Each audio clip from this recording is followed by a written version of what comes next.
monde, bienvenue sur ma chaîne YouTube, ravi de vous retrouver pour une nouvelle vidéo. Aujourd'hui, on va parler de je stresse, je vais devoir rencontrer le chirurgien pour mon intervention, que faire? Comment pallier à ce stress? Pour ceux qui ne me connaissent pas, je me présente, je m'appelle Viviana, je suis experte coach Love et Life. J'ai créé cette chaîne pour vous aider, vous aussi, à aller au-delà de la maladie, à aller au-delà des difficultés de la vie, pour trouver la vie et l'amour.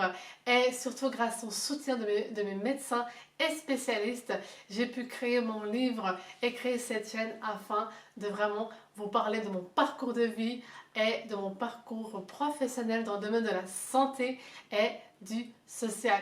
Je suis moi-même atteinte de deux maladies, la tétralogie de Fallot qui est une malformation du cœur et la sclérose tubereuse de Bourdeville qui est une maladie orpheline et rare qui prolifère des tumeurs dans certains systèmes des organes.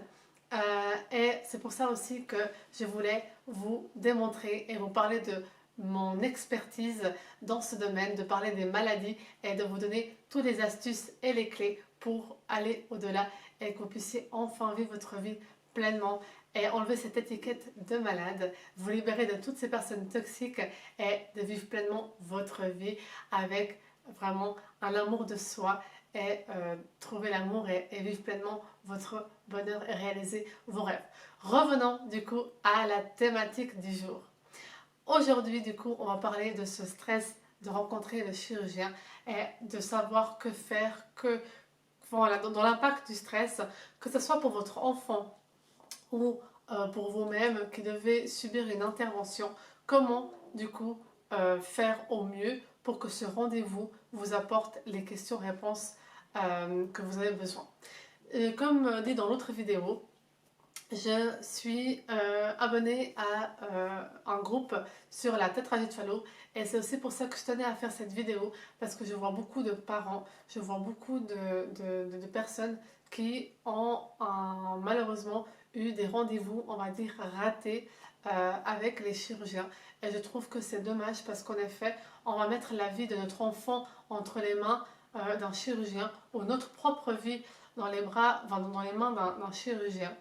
Euh, Concernant le cœur il faut préparer au mieux ce rendez-vous parce que le, ce, l'impact en fait qu'on va donner confiance à quelqu'un d'extérieur pour réparer notre cœur ou le cœur de notre enfant et pour qu'on puisse vivre, il est clair et net qu'il faut que ce rendez-vous se passe bien pour de un vous rassurer les parents, deux que votre enfant puisse être dans les mains de quelqu'un dont vous avez confiance et que vous puissiez en fait avoir vraiment les réponses à vos questions.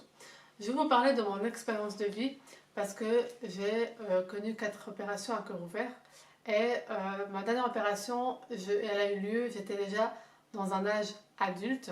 Donc en effet, mes parents m'ont accompagnée à ce rendez-vous, mais moi je l'ai préparé de moi-même.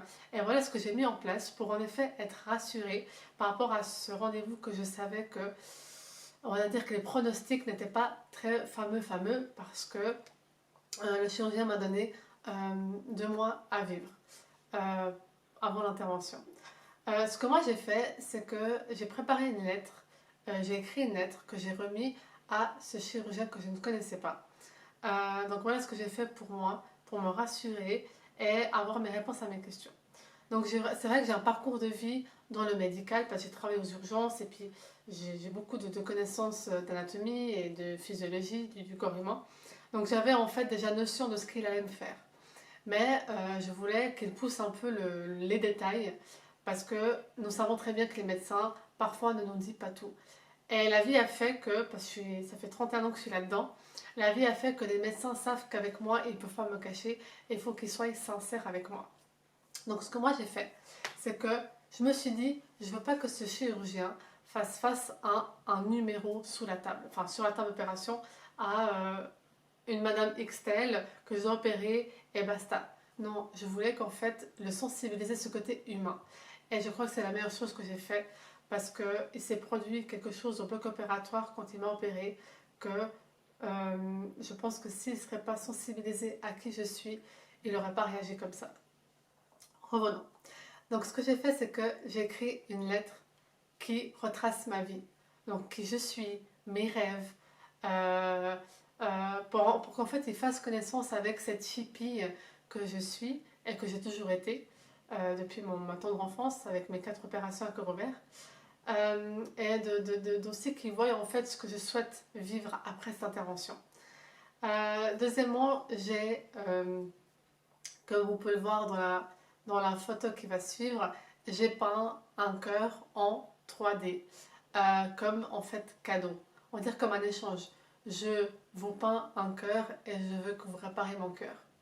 Et du coup, ce rendez-vous, pardon, et du coup, ce rendez-vous s'est passé où il était très froid, très glacé, il avait un peu voilà, comme tout chirurgien, hein, mais cette carapace. Et le fait que moi je sois vulnérable à lui et que je lui montre en fait qu'avec moi, il ne peut pas me prendre pour une idiote et puis qu'il faut qu'il parle parce que je sais les choses, fait qu'en fait, peu à peu, il s'est ouvert à moi et le chirurgien s'est montré on va dire, vulnérable aussi.